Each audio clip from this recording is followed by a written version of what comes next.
Cours de mathématiques algébriques, généralité sur les groupes. Donc, qu'est-ce qu'un groupe? Eh bien, en fait, un groupe, c'est un ensemble G muni d'une loi que l'on va noter multiplicativement. Bon, étoile, on va l'appeler. Donc, c'est un ensemble non vide muni d'une loi étoile de composition interne.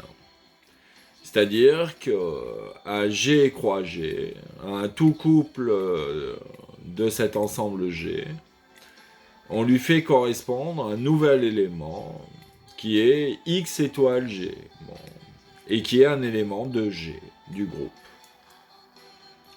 Et à cette loi de composition interne, on lui demande d'avoir trois propriétés. Donc d'abord que la loi étoile est associative. C'est-à-dire que si on fait X étoile Y, puis étoile Z, ça revient au même que X étoile, parenthèse, Y étoile Z.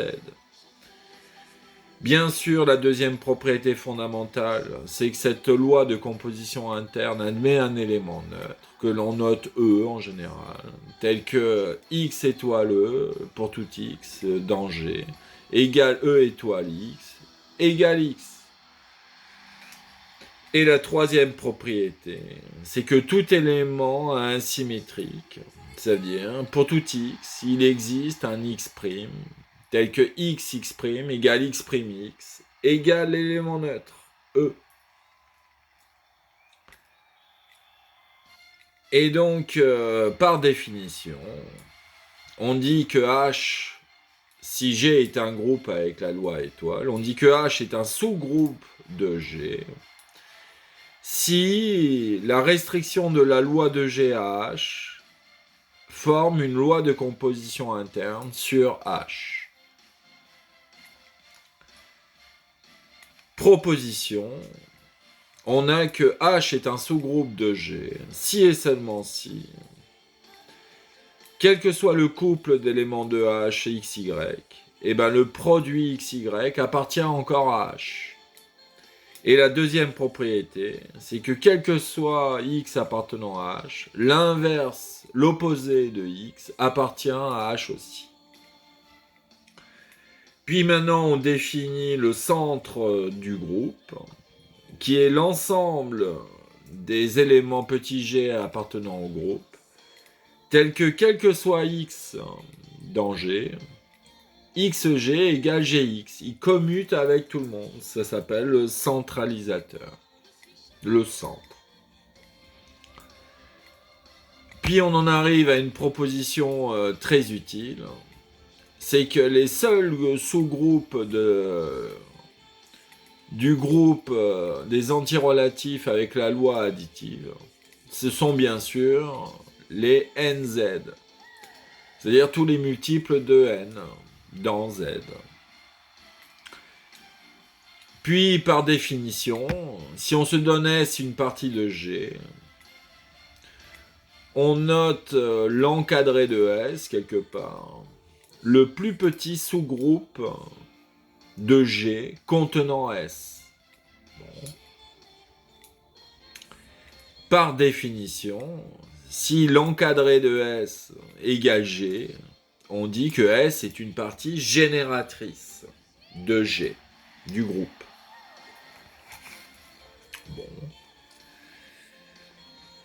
Et puis maintenant, on définit ce que c'est qu'un morphisme d'un groupe dans un autre. En fait, c'est une application. Donc on se donne deux groupes G et G', avec chacun leur loi de composition interne.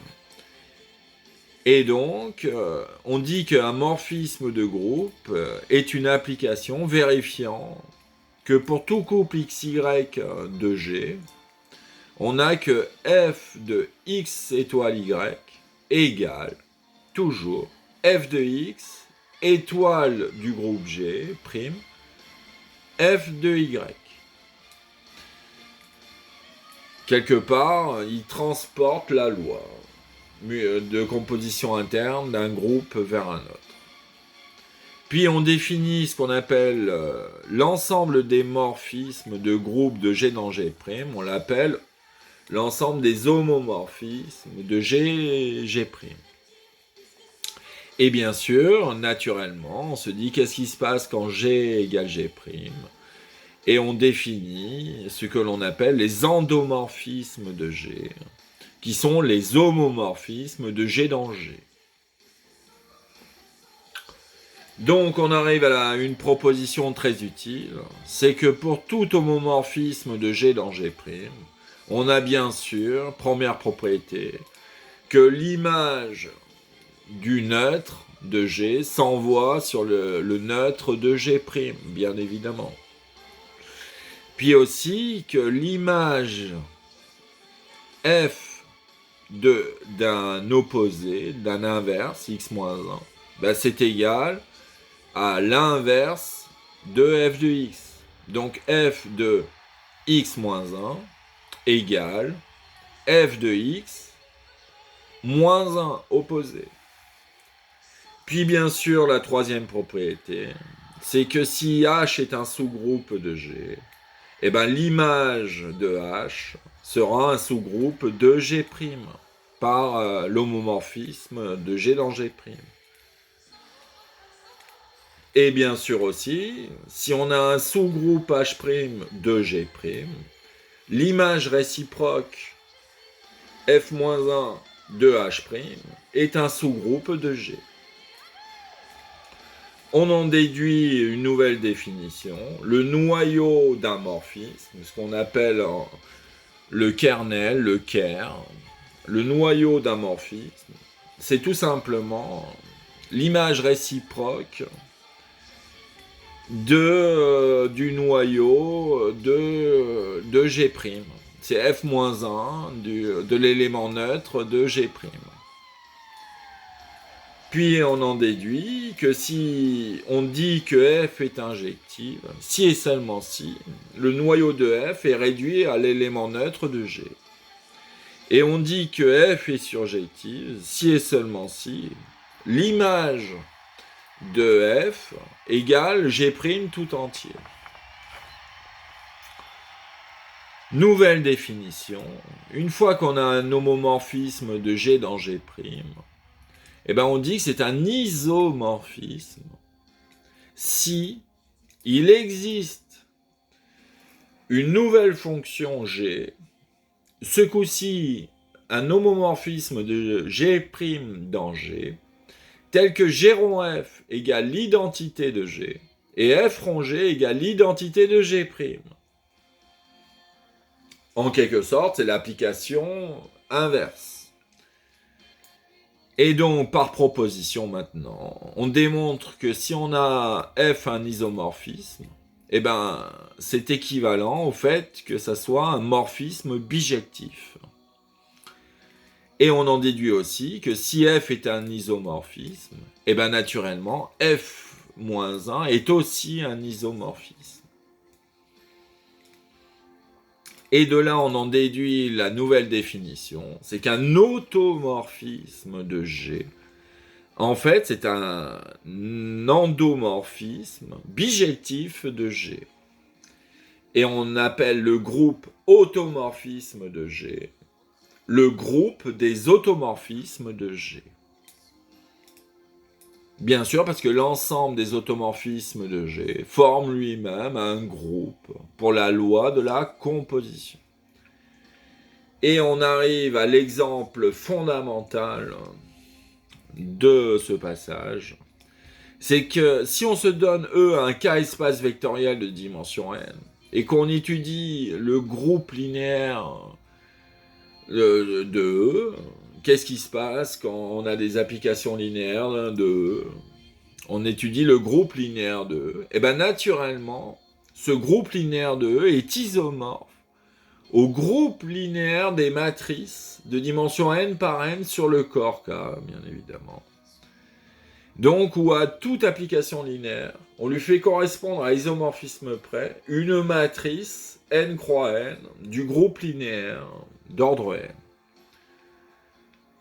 Isomorphisme fondamental. Puis, dans la catégorie des automorphismes, il y a bien sûr ce qu'on appelle par définition un automorphisme intérieur, qui est qu'un automorphisme intérieur est une application qui, à tout X, lui envoie l'image Gx, G-1. C'est-à-dire qu'un automorphisme intérieur est défini par un élément du groupe G. C'est un phi de G, un automorphisme intérieur, qui à tout X associe Gx, G-1. Donc, on en déduit que ce qu'on appelle l'intérieur de G, c'est l'ensemble des automorphismes intérieurs. Et on voit facilement que c'est un sous-groupe du groupe des automorphismes de G.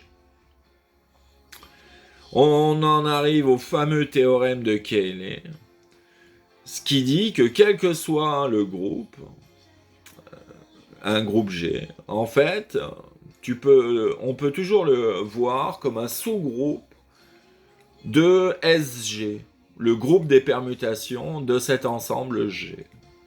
Un énorme groupe. Si G est fini, un cardinal fini, S de G est isomorphe à Sn et à n factoriel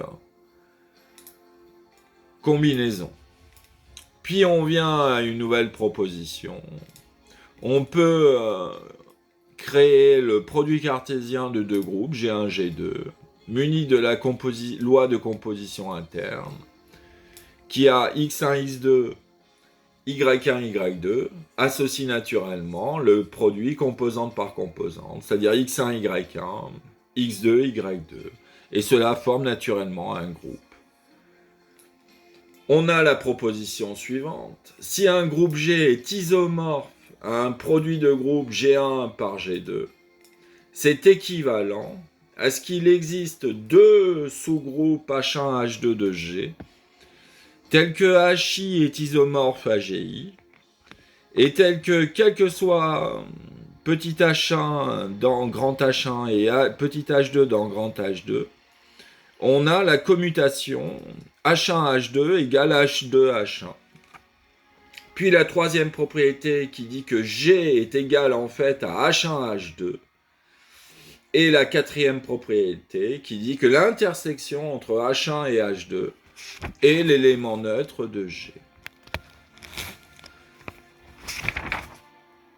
Puis on en arrive à la classe modulo un sous-groupe. Donc on se donne toujours H un sous-groupe de G. Et on définit R une relation à gauche. Qui dit que X est en relation avec Y si et seulement si X moins 1 Y appartient à H. On déduit facilement que R est une relation d'équivalence. Et on définit ce qu'on appelle la classe de X. Ce que l'on note petit x grand H est égal à l'ensemble des xh tels que petit h parcourt tout le sous-groupe H. D'un certain point de vue, c'est les multiples de X. Avec la proposition, on a la proposition suivante. La relation d'équivalence est compatible avec le groupe et sa loi de composition interne. Si et seulement si on a X en relation avec X' et Y en relation avec Y', alors le produit XY sera en relation avec le produit X', Y'. Ce qui est encore équivalent, c'est que avec la loi de groupe G sur le groupe G quotienté par R, c'est-à-dire que G quotienté par R avec la loi quotientée forme un groupe. On en arrive à une nouvelle définition. Si on se donne un sous-groupe de G, on dit alors qu'il est distingué ou normal si en fait sa classe à gauche est égale à sa classe à droite. C'est-à-dire en fait si x, petit x grand H est égal à grand H petit x. Quand on le multiplie à gauche ou à droite, ce sous-groupe, ça ne change rien. Ou alors de façon équivalente. C'est de dire que grand H est égal à petit x grand H x-1, le conjugué.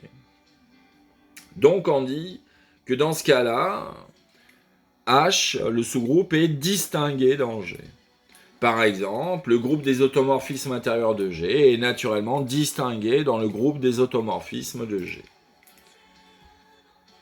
Donc on définit maintenant ce qu'on appelle deux ensembles conjugués, c'est-à-dire que si S et S' sont deux parties de G, on dit qu'elles sont conjuguées s'il existe un X tel que S' égale XS x-1. Et bien sûr, la conjugaison est une relation d'équivalence.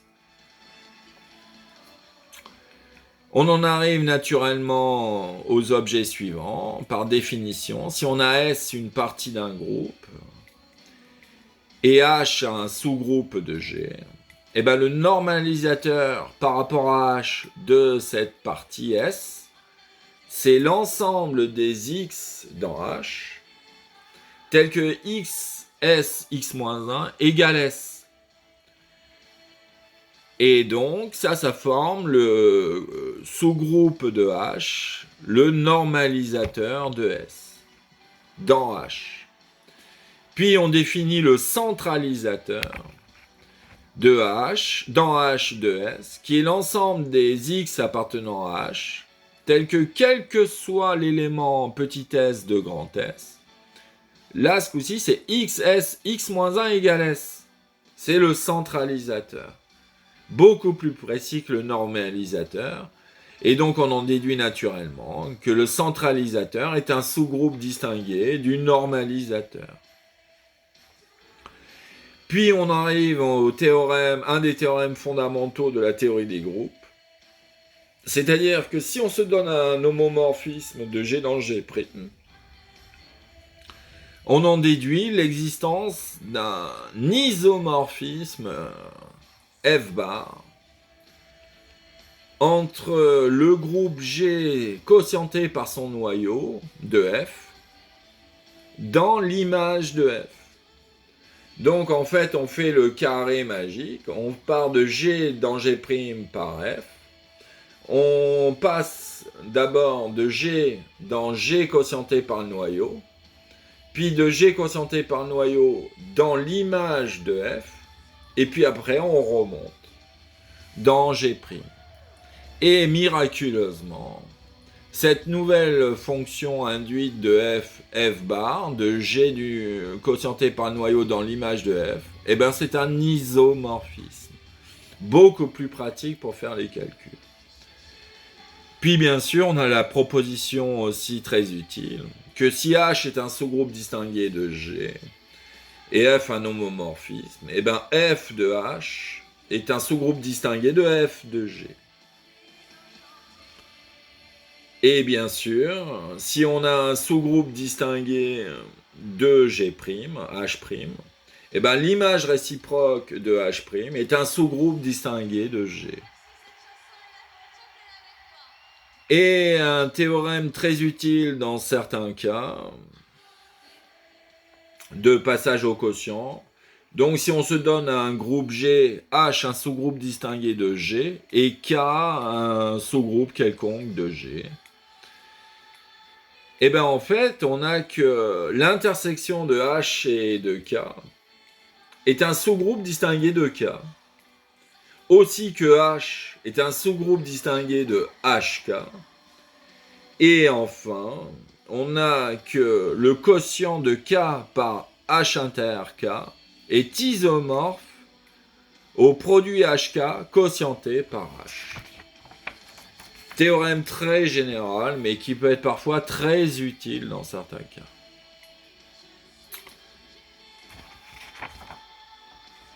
On en arrive bientôt à la fin. Donc, nouvelle définition. On appelle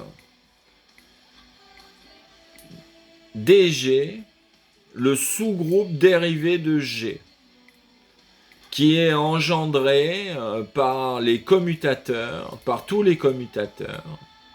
Et un commutateur de XY, donc on le note crochet X, Y, en fait c'est égal à XY, X-1, Y-1. C'est-à-dire que si on applique un commutateur XY à l'élément YX, par exemple, eh ben, il va se transformer en XY. Ça s'appelle le commutateur. Bien sûr, on en déduit que ce groupe dérivé est un sous-groupe distingué de G. Donc, on en déduit aussi que le groupe G quotienté par son groupe dérivé est automatiquement un groupe commutatif. Et après, nouvelle définition. On définit la notion de base. On dit que G est libre de base S si, quel que soit l'élément X de G, il existe une unique décomposition X qui est égale à un produit de certains éléments de la base à une certaine puissance. Un produit de SIJ puissance NJ. Tel que on a toujours les successeurs entre les S qui sont tous différents. Enfin, on en arrive à la définition d'une opération à gauche d'un groupe G sur un ensemble E. Donc, c'est une application de G croix E dans E qui a un élément de groupe G et un vecteur d'un espace vectoriel E, par exemple, ou un autre groupe, comme on veut. Eh bien, on fait agir G sur X, tel que G1, G2, si on se prend deux éléments du groupe, G1, G2 appliqué à X, en fait, c'est égal à G1 appliqué à G2 de X. Transitivité, associativité. Et bien sûr, si on prend l'élément neutre du groupe G, qu'on l'applique à n'importe quel X, on obtient X, identité.